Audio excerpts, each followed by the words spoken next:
One of important chapter accounting for company এই চ্যাপ্টারটা complete করি। যদি আমরা বেশিটা বিক্রি করি তাকে আমরা প্রিমিয়াম বলি, যদি আমরা কমে বিক্রি করি তাকে আমরা ডিসকাউন্ট বলে থাকি। তাহলে এই ফ্রি মক টেস্ট এবং আমার ক্লাসগুলো থেকে তোমার যদি হেল্প হয়ে থাকে তাহলে তোমরা তোমাদের সমস্ত কমার্সের বন্ধুদেরকে শেয়ার করো।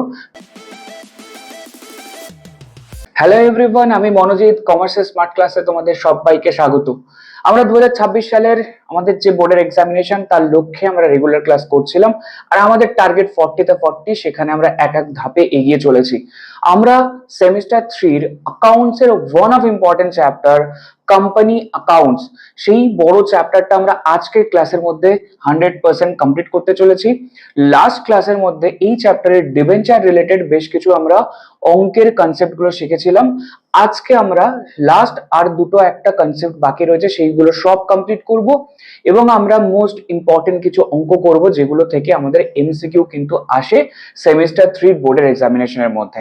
তাহলে চলো সময় নষ্ট না করে আমরা আমাদের one of important chapter accounting for company এই চ্যাপ্টারটা কমপ্লিট করি। তো এই চ্যাপ্টারে বেসিক্যালি আমরা লাস্ট দেখেছিলাম যে দুই রকমের সিস্টেম রয়েছে ডিবেঞ্চার ইস্যু করার জন্য, বা দু রকমের রিজন রয়েছে ডিবেঞ্চার ইস্যু করার জন্য।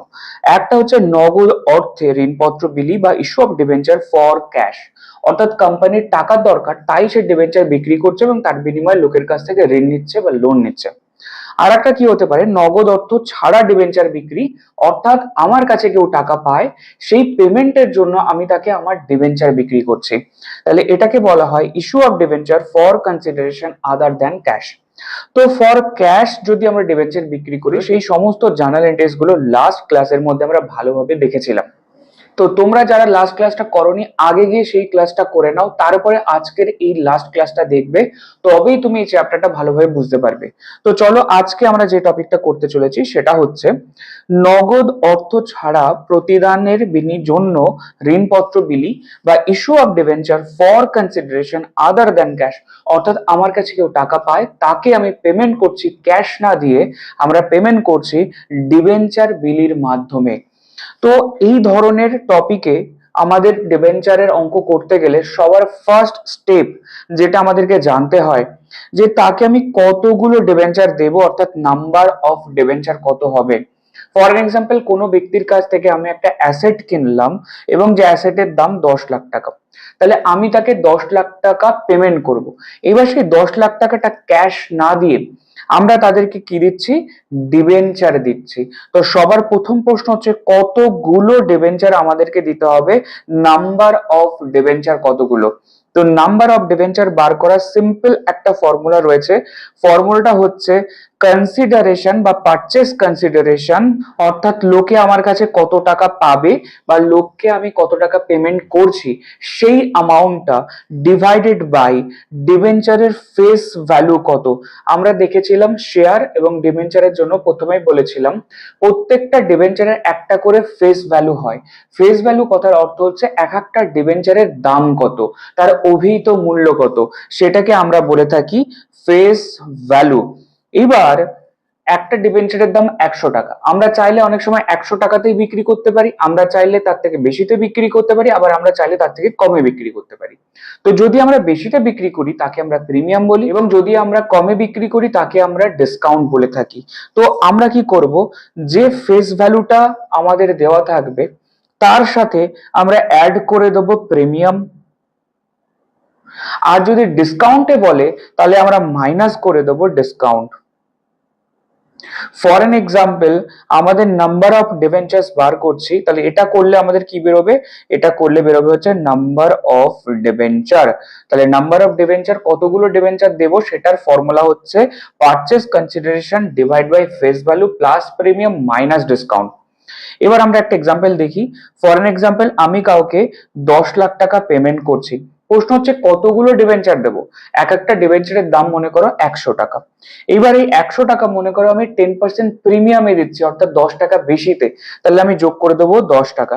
তাহলে আমি বলতে পারি 10 লাখ ডিভাইডেড বাই আমরা করব 110। আবার এই অঙ্কে যদি আমি বলতাম 10 টাকা ডিসকাউন্টে আমি তাকে দিচ্ছি, তাহলে আমি করতাম -10 এবং আমরা ডিভাইড করে দিতাম কত দিয়ে? ডিভাইড করে দিতাম 90 দিয়ে, রাইট? তাহলে আমাদের কি হবে, যদি ডিবেঞ্চার ডিসকাউন্টে দিই তাহলে মাইনাস, যদি প্রিমিয়ামে দিই তাহলে প্লাস, এবং যত টাকা তাকে দেব ডিভাইড করে দেবো face value plus premium minus discount করে যেটা আসবে সেটা দিয়ে, এবং তারপরে যে নাম্বারটা বেরোবে that is called number of debenture, অর্থাৎ এতগুলো ডিবেঞ্চার দেব। এখান থেকে আমাদের কিন্তু এমসিকিউ সেপারেটলিও আসে, তোমাকে অঙ্ক দিয়ে বলবে যে কতগুলো ডিবেঞ্চার হবে, চারটে অপশন, রাইট অ্যান্সার কি হবে বার করতে হবে। তাহলে নাম্বার অফ ডিবেঞ্চার বার করাটা কিন্তু সেপারেটলি এমসিকিউ এর জন্য ভেরি ভেরি ইম্পর্টেন্ট, যেটার ফর্মুলা আমরা ইজিলি দেখে নিলাম এবং খুবই খুবই ইজি একটা টপিক।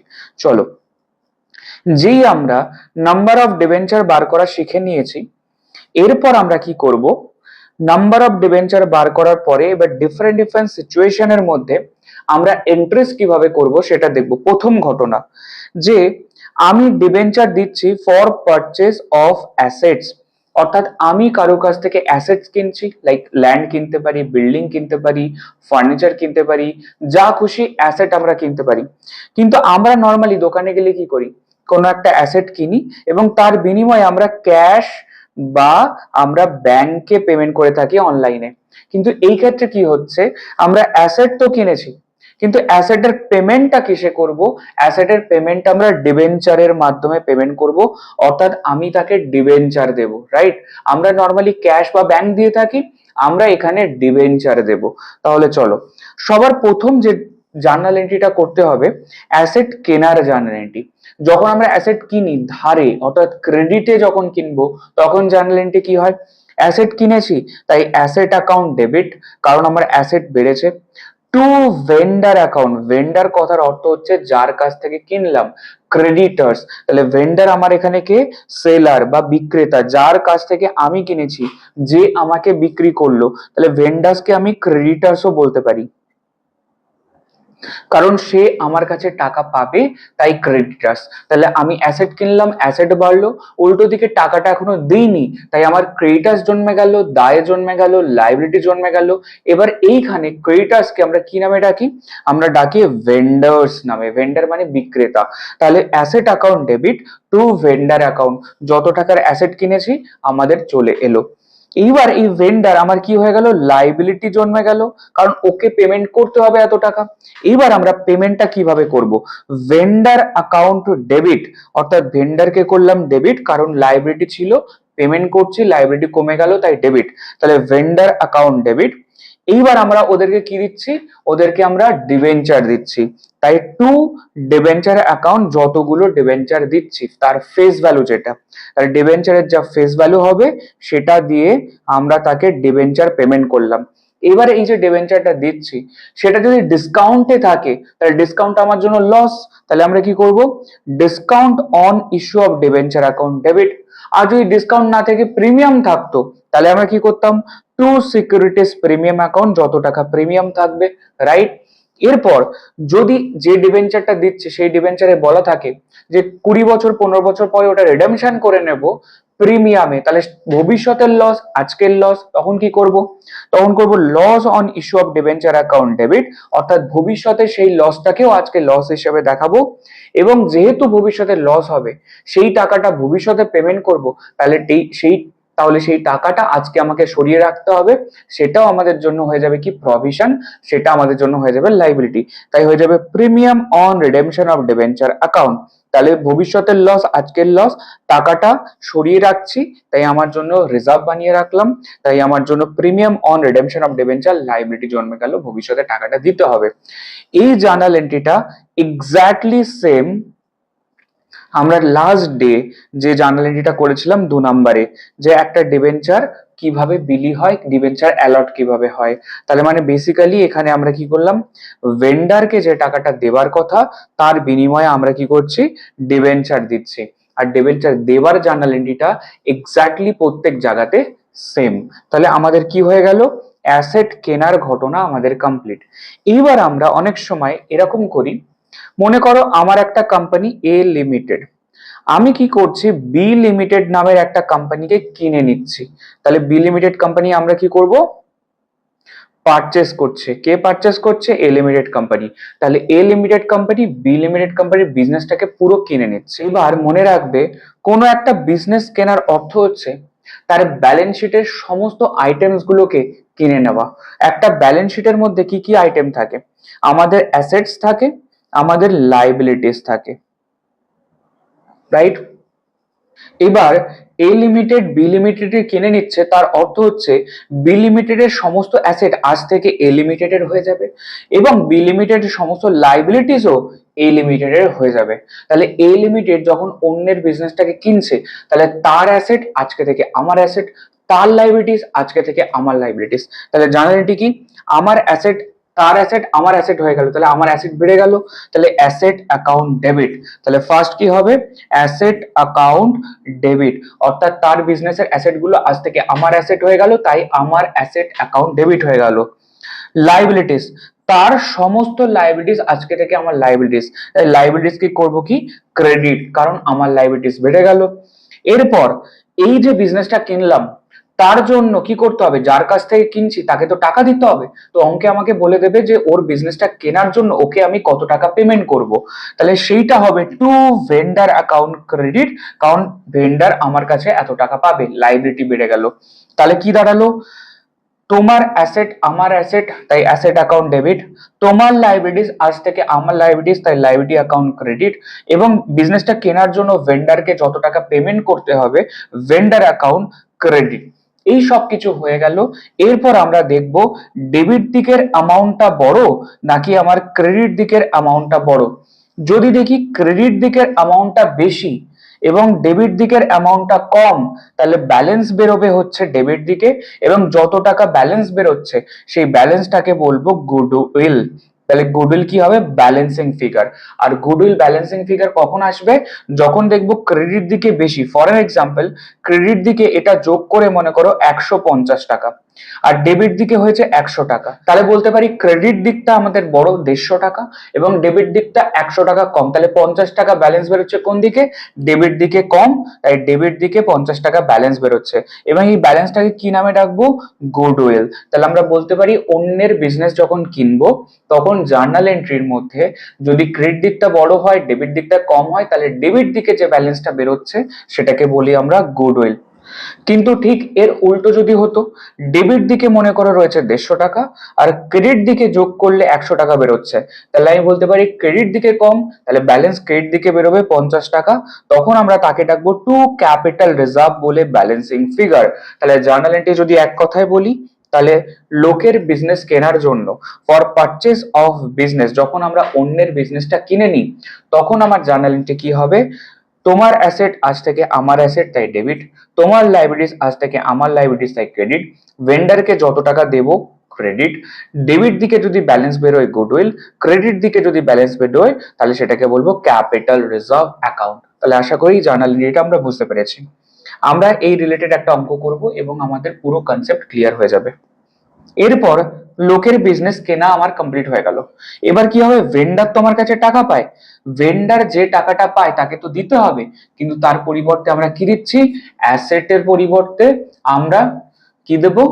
এবং ভেন্ডারকে আমরা কি দেবো? ভেন্ডারকে আমরা দেবো হচ্ছে ডিবেঞ্চার। সেম জার্নাল এন্ট্রি আবার, যে ডিবেঞ্চার ওকে দেবার জার্নাল এন্ট্রি।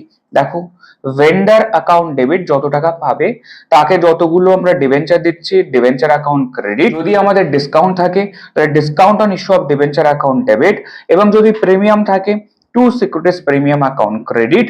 আর যদি ভবিষ্যতের লস থাকে তাহলে আজকের লস এবং তার জন্য টাকা সরিয়ে রাখবো, তাই সেটা হচ্ছে premium on redemption of debenture account. আমরা হাতে কলমে খাতায় ভালোভাবে এটাকে স্টেপ বাই স্টেপ লিখলে প্রত্যেকটা জিনিস তোমার কনসেপ্ট ক্লিয়ার হয়ে যাবে। এক্স্যাক্টলি খুব খুব ইজি টপিক। চলো এরপর ওপরে আমরা দুটো ঘটনা দেখে নিলাম, যে নর্মাল অ্যাসেট কিনতে গেলে জার্নাল এন্ট্রি কি হবে এবং তার বিনিময়ে ডিবেঞ্চার দিলে কি হবে, বিজনেস কেনার ফলে জার্নাল এন্ট্রি কি হবে এবং তার বিনিময়ে ডিবেঞ্চার দিলে কি হবে। এরপরে দুটো আলাদা আলাদা ছোট ছোট ঘটনা থাকে যার বিনিময়েও আমরা ডিবেঞ্চার লোককে দিতে পারি। প্রথম ঘটনা, for issue of debenture to the প্রোমোটার্স। প্রোমোটার্স মানে হচ্ছে সেই সমস্ত ব্যক্তি যারা প্রথমবার বিজনেসটাকে তৈরি করার জন্য ইনিশিয়েট নিয়েছিল। অনেক সময় আমরা একে এন্টারপ্রেনিয়ারও বলি, যারা নিজের টাকা দিয়ে প্রথমবার বিজনেসটাকে বিল্ড করেছে, অর্থাৎ প্রথম যারা বিজনেসটাকে বিল্ড করে তাদেরকে আমরা বলে থাকি প্রমোটার। এবার প্রমোটার বিজনেস শুরু হওয়ার আগে বিজনেস শুরু করার জন্য নিজেদের পকেট থেকে কিছু টাকা খরচা করে। এই খরচাগুলোকে আমরা বলে থাকি প্রিলিমিনারি এক্সপেন্সেস। তাহলে এটা বিজনেসের খরচা, তাই বলবো ইনকর্পোরেশন এক্সপেন্সেস অ্যাকাউন্ট ডেবিট অথবা প্রিলিমিনারি এক্সপেন্সেস অ্যাকাউন্ট ডেবিট, কারণ বিজনেসের খরচা বেড়েছে। টু প্রমোটার্স, কারণ প্রমোটাররা টাকাটা পাবে তাই লাইবিলিটি জন্মে গেল। সেকেন্ড, এবার প্রমোটারকে তো টাকাটা দেবো, কিন্তু প্রমোটারকে টাকা দেবো কিসে? ডিবেঞ্চার দেবো। তাহলে প্রমোটার অ্যাকাউন্ট ডেবিট, টাকা পেয়ে গেল। টু ডিবেঞ্চার অ্যাকাউন্ট, ওকে আমি টাকা না দিয়ে কি দিলাম? ডিবেঞ্চার দিলাম, রাইট? এরপর for issue of debenture to the underwriters. Underwriter কারা? শেয়ার মার্কেটে যে শেয়ার বিক্রি হয়, প্রথমবারের জন্য যখন কোনো কোম্পানি শেয়ার বিক্রি করে, যাকে আমরা আইপিও বলে থাকি। এবার নতুন কোম্পানি হলে সেই কোম্পানিকে কেউ চেনে না পাবলিক, তাহলে তার শেয়ার লোকে কিনতে চাইবে না। তাই আন্ডার রাইটার মানে হচ্ছে এমন একজন ব্রোকার, মিডলম্যান, যে গ্যারান্টি দেয় যে আপনি আমার থ্রু দিয়ে শেয়ার বিক্রি করুন, লোকে 100% কিনবেই কিনবে। কিন্তু যদি না কেনে, আমি আপনার শেয়ার কিনে নেব, অর্থাৎ কোম্পানির গ্যারান্টি চলে এলো যে আমার শেয়ার বিক্রি হবেই হবে, তাতে পাবলিক কিনুক অথবা আন্ডার রাইটার নিজের পকেট থেকে কিনে নিক। তাহলে এই কারণে যখন কোনো ছোট কোম্পানি বা নতুন কোম্পানি শেয়ার বিক্রি করতে চায়, তখন সে আন্ডার রাইটারের থ্রু দিয়ে শেয়ার বিক্রি করে, যাতে এটুকু গ্যারান্টি হয়ে যায় যে তার শেয়ার 100% বিক্রি হবেই হবে। তাহলে এই যে আন্ডার রাইটার কাজ করছে, আমার শেয়ার বিক্রি করার জন্য গ্যারান্টি দিচ্ছে, সে নিশ্চয়ই ফ্রিতে করবে না, তার জন্য সে কি নেবে? কমিশন নেবে। আর কমিশন দেওয়াটা কোম্পানির জন্য কি হবে? এক্সপেন্সেস। তাই underwriter commission account debit, expenses বেড়েছে। টু আন্ডার রাইটার অ্যাকাউন্ট, আন্ডার রাইটারকে কমিশনটা দিতে হবে, তাই লাইবিলিটি জন্মে গেল। এরপর আন্ডার রাইটারকে পেমেন্ট করব, তাহলে underwriter account debit. To debenture, okay আমি ডিবেঞ্চার দিলাম, রাইট? তাহলে এই চারটে স্পেশাল ঘটনা আমরা শিখেছি। এবার আমরা কি করব? এই চ্যাপ্টারের 100% যা যা টপিক ছিল, যত রকমের ডিফারেন্ট ডিফারেন্ট অঙ্ক আসতে পারে, যা যা ইম্পর্টেন্ট কনসেপ্ট ছিল, আমরা পুরো কমপ্লিট করে ফেলেছি। এবার আমরা কি করব? এই চ্যাপ্টারের ডিফারেন্ট ডিফারেন্ট কয়েকটা অঙ্ক আমরা হাতে কলমে একবার পড়বো এবং সেটাকে তাড়াতাড়ি করব। তাহলে আমাদের হাতে কলমেও অঙ্কগুলো করা প্র্যাকটিস হয়ে যাবে। সবার প্রথম প্রশ্ন আমরা যেটা করব, একটা সিম্পল প্রশ্ন, যে Ajanta limited issued 5000 debentures, 12% debenture, 100 টাকা ইচ অ্যাট এ প্রিমিয়াম 10 টাকা। তাহলে এখান থেকে ফটাফট আমি বুঝতে পারলাম যে 100 টাকা হচ্ছে এই ডিবেঞ্চারের ফেস ভ্যালু, প্লাস ওকে আমরা প্রিমিয়ামে বিক্রি করছি, তাহলে 100 টাকার 10% হচ্ছে প্রিমিয়াম, তাহলে আরো 10 টাকা হচ্ছে গিয়ে এর প্রিমিয়াম। তাহলে ফেস ভ্যালু 100 টাকা, প্রিমিয়াম হচ্ছে গিয়ে 10 টাকা। Payable in full on application, অর্থাৎ যখন লোকে অ্যাপ্লিকেশন দিচ্ছে তখনই পুরো টাকা দিয়ে দিচ্ছে। বলছে the company received application of rupees 6000 debenture. আমি বিক্রি করতে চেয়েছি 5000, কিন্তু জমা পড়েছে 6000 লোকের অ্যাপ্লিকেশন, তাহলে আমার কাছে বেশি টাকা চলে এসছে। তাহলে 6000-এর মধ্যে 5000 লোককে ডিবেঞ্চার দেব, আর বাকি 1000 লোকের টাকা ফেরত দিয়ে দেবো। এবার বলছে accept applications for the 5000 debenture and reject the remaining application। তার মানে কি? 6000 এর মধ্যে 5000 লোককে ডিবেঞ্চার দাও আর বাকি 1000 লোককে টাকা ফেরত দিয়ে দাও, কারণ তাদেরকে তো ডিবেঞ্চার দিতে পারবো না, কারণ আমার কাছে ম্যাক্সিমাম ডিবেঞ্চার আছে 5000। তাহলে সবার ফার্স্ট কি হবে? লোকের কাছ থেকে অ্যাপ্লিকেশন মানি রিসিভ করছি, তাহলে 1 নাম্বার জার্নাল এন্ট্রি হচ্ছে আমার জন্য অ্যাপ্লিকেশন মানি রিসিভ করা। তাহলে আমি বলতে পারি bank account debit to debenture application.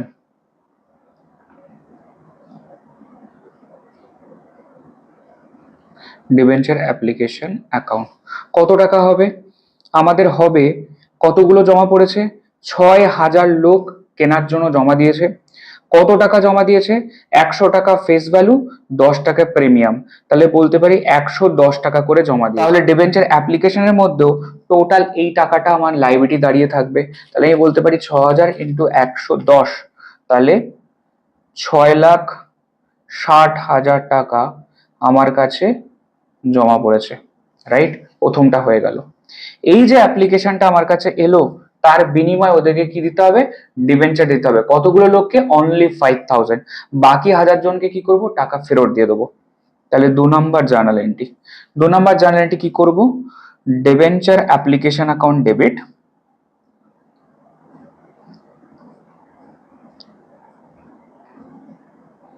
Application account debit কত টাকা, 6,60,000। 2, কতজন লোককে ডিবেঞ্চার দিতে পারবো, অনলি 5,000 লোককে। ডিবেঞ্চারের নাম কি, 12% ডিবেঞ্চার।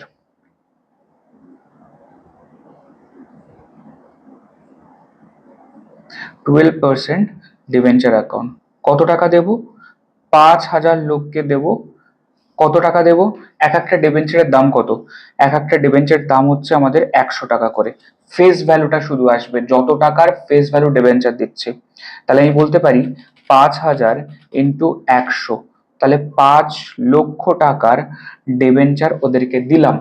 এবার প্রশ্ন হচ্ছে এই 5,000 লোক 10 টাকা করে আবার প্রিমিয়ামের জন্য দিয়েছিল, তাই বলবো 2 সিকিউরিটিস প্রিমিয়াম অ্যাকাউন্ট। কত টাকা, 5,000 লোক 10 টাকা করে প্রিমিয়াম বাবদ দিয়েছিল, তাহলে আমি বলতে পারি 50,000 টাকা, রাইট। এরপর 2, 5,000 লোকের তো হিসাব হয়ে গেল, এখনো 1,000 জন লোক যাদের টাকাটা পুরো ফেরত দিয়ে দিতে হবে, তাহলে কি বলবো, 2 ব্যাংক অ্যাকাউন্ট। কারণ আমরা টাকা ফেরত দিয়ে দিচ্ছি, আমার ব্যাংক থেকে টাকা পেমেন্ট করে দিলাম, ব্যাংক কমে গেল। কত টাকা যাবে, 6,000 লোক নয়, কত টাকা যাবে, 1,000 জনকে আমরা ফেরত দেব। কত টাকা করে, 110 টাকা করে, কারণ তারা 110 করে দিয়েছিল, তাদেরকে ফেরত দিচ্ছে 110 করে, রাইট। তাহলে হচ্ছে 1,10,000 টাকা। দেখো আমার ডেবিট আর ক্রেডিট মিলে গেল, 6,60,000, 5,000 আর 1,000 6 লাখ, 5 লাখ আর 1 লাখ 6 লাখ, 6,50,000 আর 10 60,000, তাহলে 6,60,000 ডেবিট, 6,60,000 ক্রেডিট। তাহলে কি ঘটলো, ডিবেঞ্চার অ্যাপ্লিকেশনের মধ্যে জমা পড়েছিল 6,60,000 টাকা, তার মধ্যে 5,000 লোককে 100 টাকা দামের 5 লাখ টাকার ডিবেঞ্চার দিলাম, তারা 10 টাকা করে বেশি দিয়েছিল 50,000 টাকা, তাই সিকিউরিটিস প্রিমিয়াম। আর 1,000 জন লোককে পুরো টাকা ফেরত দিয়ে দিলাম, ব্যাংক থেকে টাকা বেরিয়ে গেল। পুরো আমাদের কমপ্লিট হয়ে গেল ডিবেঞ্চারের এই অঙ্কটা, এবং এই অঙ্কটা করে আমাদের ডিবেঞ্চারের বেসিক সমস্ত কনসেপ্ট কিন্তু হাতে কলমে করতে পারলাম। এরপর আমরা কি করব, এরপরে আমরা অ্যাসেট পারচেজের অঙ্ক করব, যেটা আজকে আমরা শিখলাম। বলছে Bajaj limited purchased an asset of the book value 4,94,000 from another firm. It was agreed that the purchase consideration to be paid by issuing 12% debenture of rupees 100 টাকা each, এবং তিনটে ঘটনা বলেছে, at par, at premium, at a discount যদি কি হয়। আমরা তিনটে ঘটনারই আগে সবার আগে কি করব, যখনই আমরা কোনো কিছু কিনি তার বিনিময়ে অ্যাসেট দেব, এবং যখনই আমরা কোনো একটা অ্যাসেট কিনি এবং তার বিনিময়ে কাউকে ডিবেঞ্চারের মাধ্যমে পেমেন্ট করছি, ফার্স্ট স্টেপ কি বার করতে বলেছিলাম, নাম্বার অফ ডিবেঞ্চার্স কতগুলো হবে, অর্থাৎ আগে কতগুলো ডিবেঞ্চার দেব। তাহলে তিনটে আলাদা আলাদা ঘটনা, তিনটে আলাদা আলাদা ঘটনায় কতগুলো ডিবেঞ্চার দেবো আমরা আগে বার করে নেব। আমরা একটা কাজ করি, প্রথমে 1 নম্বর ঘটনা, 2 নম্বর ঘটনা এন্ড 3 নম্বর ঘটনা আমরা কি বার করছি, নাম্বার অফ ডিবেঞ্চার। 1 নম্বর ঘটনায় নাম্বার অফ ডিবেঞ্চার কিভাবে বেরোবে, কত টাকা দিতে হবে, 4,94,000, তাহলে বলতে পারি 4,95,000, সরি 4,95,000 পেমেন্ট করব, ডিভাইডেড বাই ফেস ভ্যালু কত করে, 100 টাকা, তাহলে 100, এবং এখানে বলেছে অ্যাট পার, তার মানে 100 টাকার জিনিস 100 টাকা দিই, তাহলে আর কিছু হবে না, ডিভাইড বাই 100, তাহলে নাম্বার অফ ডিবেঞ্চার্স কত বেরোবে, 4,95,000 ডিভাইড বাই 100, তাহলে আমি বলতে পারি 4,950টা ডিবেঞ্চার আমরা দিচ্ছি। সেকেন্ড ঘটনায় কি বলেছে, অ্যাট এ প্রিমিয়াম, তাহলে দিতে হবে কত, 4,95,000 ডিভাইডেড বাই ফেস ভ্যালু 100 টাকা, প্রিমিয়াম বলেছে 10 টাকা, তাহলে অ্যাড 10 টাকা 10%, তাহলে 100 টাকা 10% 10 টাকা, তাহলে 10 টাকা বেশিতে দিচ্ছি, তাহলে আমাদের কত হবে 4,95,000 ডিভাইড বাই 110, তাহলে আমি বলতে পারি 4,500টা ডিবেঞ্চার দেবো ওকে। 3 নাম্বার ঘটনায় বলেছে অ্যাট এ ডিসকাউন্ট, তাহলে দিতে হবে কত, 4,95,000 টাকা ডিভাইড বাই ফেস ভ্যালু 100 টাকা মাইনাস ডিসকাউন্ট হচ্ছে 10 টাকা। তাহলে আমি কতগুলো ডিবেঞ্চার দেবো, 4,95,000 ডিভাইড বাই 90, তাহলে আমি বলতে পারি 5,500টা ডিবেঞ্চার দেবো। তাহলে 3টে ঘটনা আমরা করে ফেললাম। পরীক্ষায় যদি আমাদের নাম্বার অফ ডিবেঞ্চার্স জিজ্ঞাসা করে তাহলে আমরা করে নেব। এবার আমরা কি করছি, আমরা 2 নাম্বার এন্ট্রিটা জার্নাল এন্ট্রিটা করে দেখাচ্ছি, বাকিগুলো তোমরা করবে ইজিলি। সেম নর্মাল যেমন ডিবেঞ্চার দেওয়ার জার্নাল এন্ট্রি হবে, সেম জার্নাল এন্ট্রি হবে। একটা আমি বলে দিচ্ছি, আমি 2 নাম্বার ঘটনাটা বলে দিচ্ছি কি জার্নাল এন্ট্রি হবে।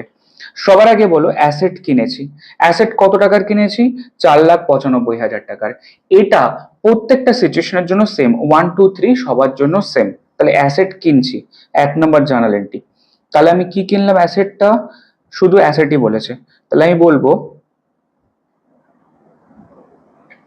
Asset account debit 4,95,000 to vendor account. কারণ ভেন্ডার মানে আমার কাছে টাকা পাবে কত, 4,95,000। তাহলে এই প্রথম জার্নাল এন্ট্রিটা 3টে ঘটনার জন্যই সেম। এবার আলাদা আলাদা ঘটনার জন্য আলাদা আলাদা জার্নাল এন্ট্রি হবে।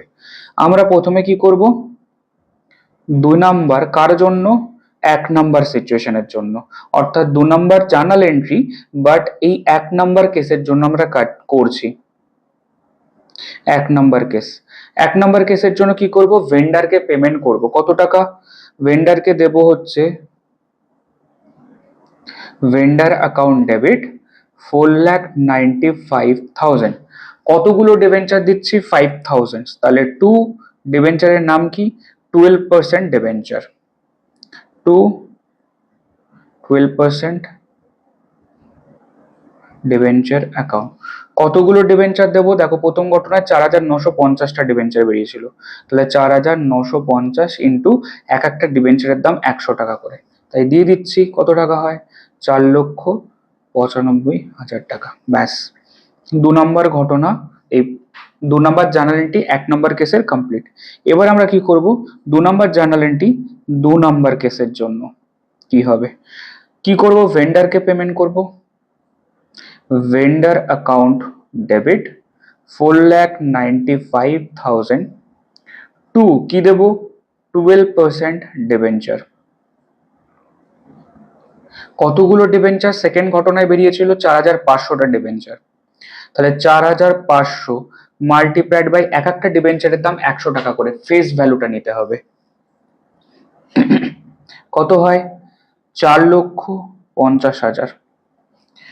2, ও আমাকে 10 টাকা বেশি দিয়েছিল প্রিমিয়াম বাবু, তাহলে সিকিউরিটিজ প্রিমিয়াম 2,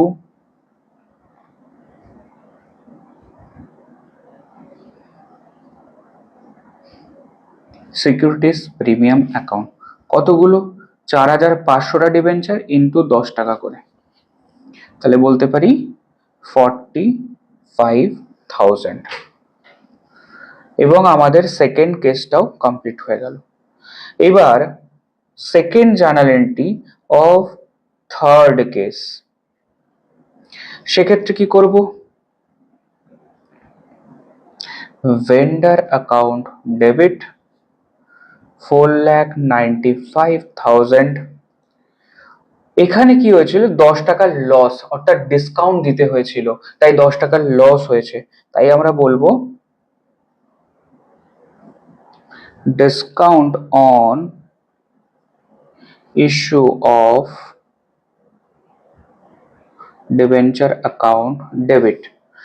কত টাকা ডিসকাউন্ট দিতে হচ্ছে, নাম্বার অফ ডিবেঞ্চার্স কত, 5,500 টাকা, তাহলে 5,500 ইন্টু 10 টাকা, তাহলে বলতে পারি 55,000 টাকার আমার ডিসকাউন্ট। 12%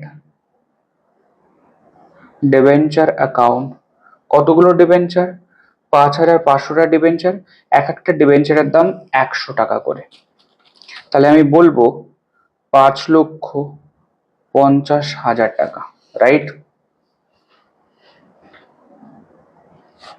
তাহলে এর সাথে সাথে আমাদের 3টে ঘটনাই কিন্তু কমপ্লিট হয়ে গেল, এবং এর সাথে সাথে আমাদের ডিবেঞ্চারের ইম্পর্টেন্ট 2টো অঙ্ক করে ফেললাম, এবং আশা করি সমস্ত ইম্পর্টেন্ট কনসেপ্টগুলো তোমাদের হাতে কলমেও কমপ্লিট হয়ে গেল।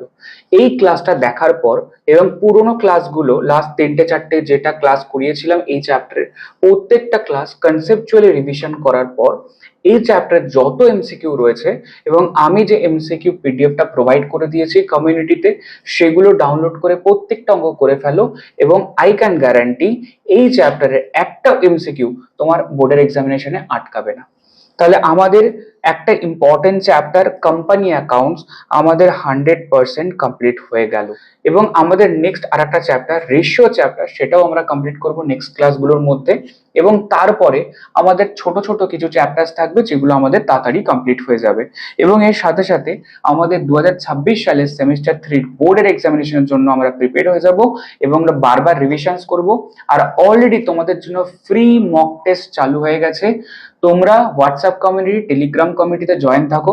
ওখানে যে সময়ে আমরা এক্সামটা নেব সেই সময় আমি কোশ্চেন্স পাঠিয়ে দেবো, তোমরা ওএমআর এর মধ্যে এক্সাম দেবে এবং ছবি তুলে আমাকে পাঠালে আমি সেগুলোকে চেক করে আমি বলে দেবো তুমি কত নাম্বার পেয়েছো এবং কোথায় কোথায় ভুল গেছে। এই মক টেস্ট গুলো দিলে তোমার যেটা সুবিধা হবে, এভরি টাইম রিভিশন হয়ে যাবে প্রত্যেকটা চ্যাপ্টারে, তুমি কনফিডেন্ট হয়ে যাবে ওই চ্যাপ্টারের, কারণ আমি যে কোশ্চেন গুলো দেবো যেগুলো সেগুলো পরীক্ষার অনুযায়ী সেম স্ট্যান্ডার্ডের বা তার থেকে ভালো স্ট্যান্ডার্ডের। তাহলে এই কোশ্চেন গুলো তুমি করতে পারছো মানে পরীক্ষায় তুমি আরামসে 40 তে 40 আনতে পারবে।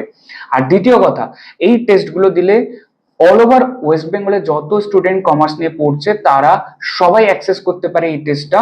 তাহলে তারা যদি সবাই অ্যাক্সেস করে তাহলে তুমি বুঝতে পারবে যে তাদের মধ্যে তোমার পজিশনটা কোথায় রয়েছে এই সাবজেক্টে, তোমার র্যাঙ্কিং কত হচ্ছে সবার মধ্যে, এবং আমরা আমাদের কনফিডেন্স বিল্ড করতে পারবো যে আমরা বোর্ডের এক্সামিনেশন ফাটিয়ে দেবো। তাহলে এই ফ্রি মক টেস্ট এবং আমার ক্লাসগুলো থেকে তোমার যদি হেল্প হয়ে থাকে তাহলে তোমরা তোমাদের সমস্ত কমার্সের বন্ধুদেরকে শেয়ার করো, যাতে তারাও এই ক্লাসেসগুলো এবং ফ্রি মক টেস্টগুলো দিতে পারে। তাহলে আমাদের আজকের ক্লাস এই পর্যন্ত, তোমাদের সাথে দেখা হবে পরবর্তী ক্লাসে। So thank you so much.